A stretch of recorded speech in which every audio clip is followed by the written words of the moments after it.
sitti teessi ilkaan ittiin kolfituun bareeda tokko ilmi namaa kun yoo falaasama keessa galte yoo kolfeen bareeda yoo boo'e maayif fokkisa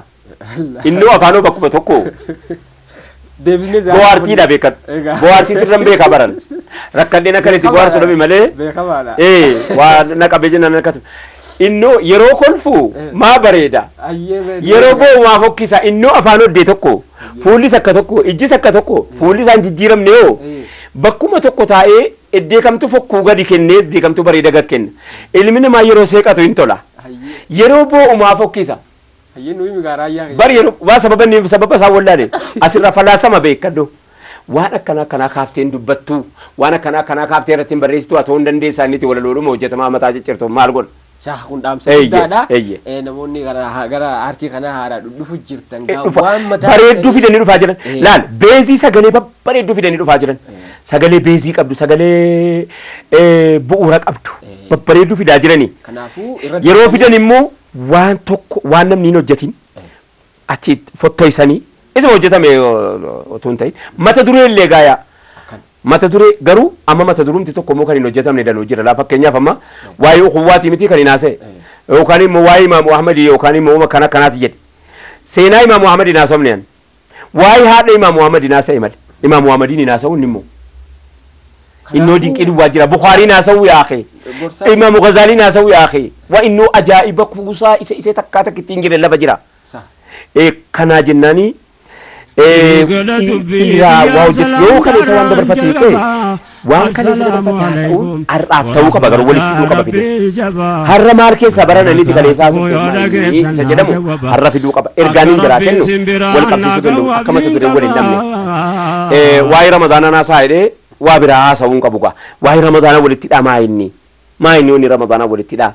isa sana fidee haasa'u mata duree yeroo wal dhabde namni hin daadarkaa iddii kamiin dhaggeeffadha maa inni asittuu akkana jedhe rakkata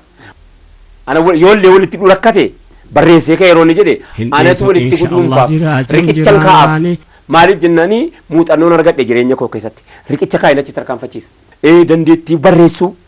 qabu dandeettii barreessuu qabaachuuniif jechuu qabaachuun tokko miti beekadhu namni hundi jechuu dandeedha barreessuu danda'u hundaa miti walirra sagalee qabaachuun barreessuu danda'u filachuu danda'u nama hundaan kennamu wal faana nama tokkoof namni tokkichi sagalee ajandaa fakkeenyaaf amma ajandaa tokko natti naa kennite ajandichi sun kiliik na godha mataa koo keessa ajandaa yerooti qilleensa barbaada ammas yeroo waa hojjettu garii miita utuun beekin kanaaf miizanarra keessa ilaalta isa miidhumo san fayyadu caala namni itti miidhamu hin jiraata beekadhu yoo obbolummaan haasa'e warra obbolummaan barbaanne itti miidhama haasawa keessa amma namni anu firraan dubbanne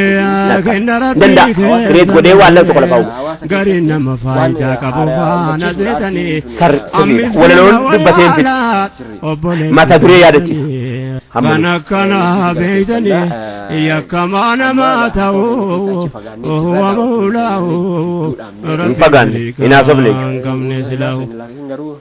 waa tokko waan hin fagaadhe hin qabu wallaahi aniin kun kuusameen deemaa jira gadduma nagaa nama raadiyaan bakka itti gabbaasu hin beeku ardiin kun nan ga'u maa isatti hin gabbaasa asitto yeroo garii namatti lafti bal'ate ardii jechatti lafti dhiphata meedaa ottoota keenya jidduudhaan mee nashidaa raayyaa keessaa tokko isin affeereetii walitti dachaana hidda sana affeeramaa dhufe baatiin barakaa yaa ji'a ramadaana gammachuudhaan simanne gaddumaan adda baana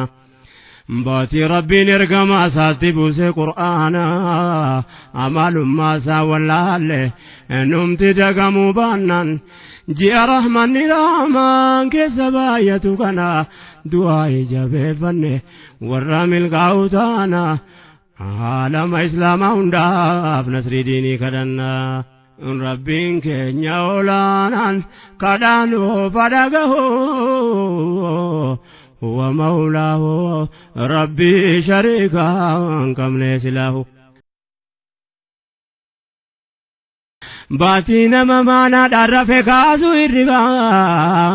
khayrii guddaa fi xiqqoon dachaa ta'uu dirriba ji'a jibbaa godaanse mahabbaaf nama dhiiba muujizaan saajiba